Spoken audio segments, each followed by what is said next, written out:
I regard myself as a soldier, though a soldier of peace.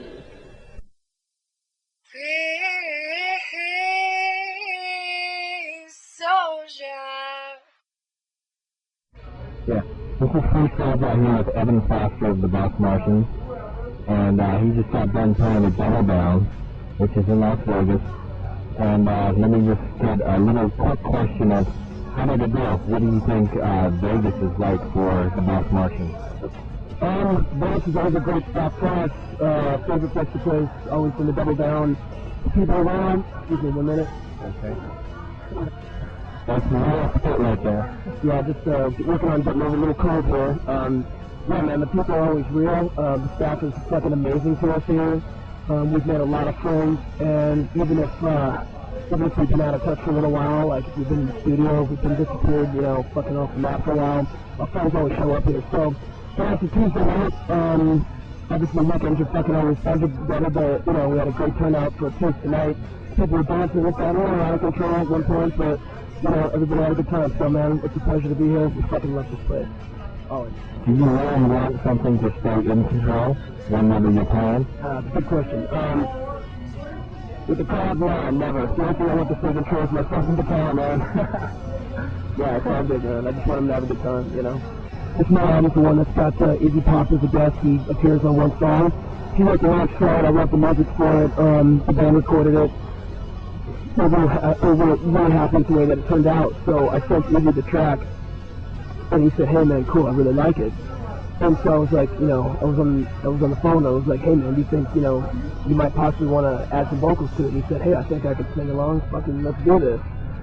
So we did, and I mean, so we got Iggy Pop on the track. So yeah, man, I mean, it was an honor and a pleasure to work with him. He's truly professional. He's a hard-hitting motherfucker, man. He's the man, dude. It was an awesome privilege to work with him. So does that make you nervous at all? Just like standing in the presence of Iggy Pop, just like Iggy Pop just standing there and you're trying to lay down your vocals while he's watching you. Was that any kind of like pressure at all? Here's what we did. I did my recording up in Seattle, and then I took a hard drive down to Miami, Florida, which is where he's located. And so we met up at his place, and I took my mobile recording rig down there, and I recorded it over at his place.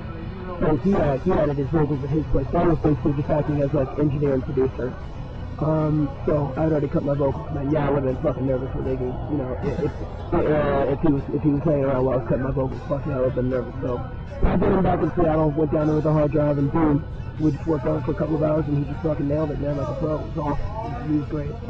So what do you think of this tune? How did it come out? What do you think of it? Like the final track?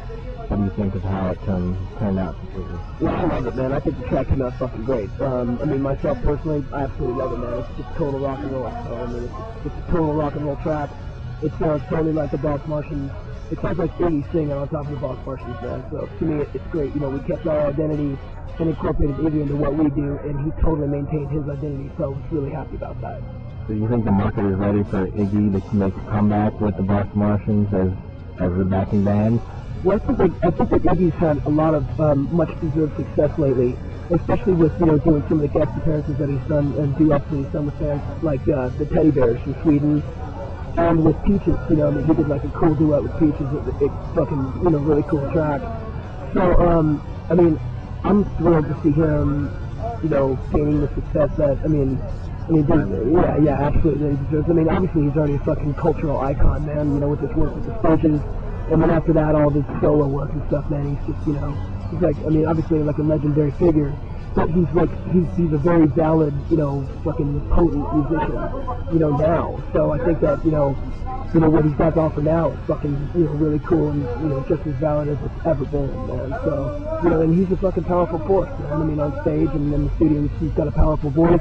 He's got fucking great ideas. He's strong. He's opinionated. So, you know, it's hard to, you know, it's always hard to predict, you know, what's gonna fucking, you know, what's gonna blow up and what's gonna just, you know, not blow up. But so I choose to just fucking love what I love, you know, and just fucking be like that about it, man.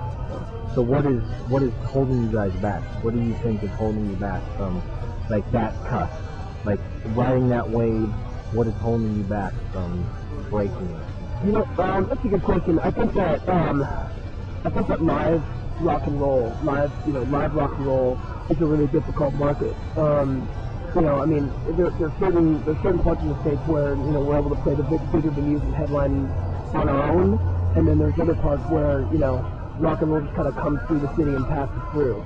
So, you know, as far as we're concerned, you know, whether it's the hard rock or whether it's the double down, I mean, you know, it's like, we're gonna fucking do this, you know, we're gonna do what we do, man. I mean, if it's for, you know, if for fucking 50 people or 5,000 people, man, it's gonna be what we do. I mean, that's why we're out here doing this, so.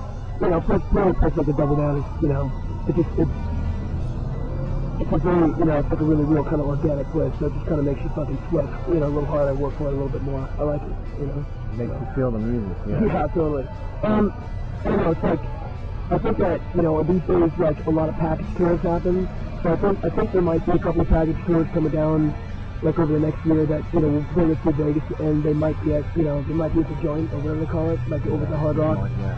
So there may be a couple too where we're kind of like as an opener, but you know, whatever, man. I mean, playing it there, playing the double down. I mean, I'll always think the double down is fucking 20 times cooler anyway, so it doesn't matter to me.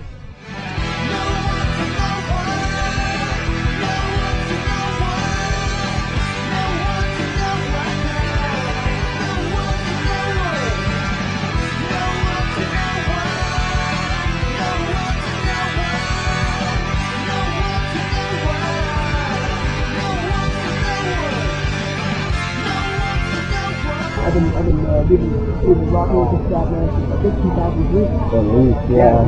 Way back then, yeah. I like to think that was on New Year's, so technically it could go either way. You can say 2004, I'd be like, yeah. 2003, 2004, yeah. A couple of hours in 2003 and the majority of 2004. Alright, I'm gonna get on the break. Alright, cool, man. It don't matter what you've been told. You are a free soul. A soul.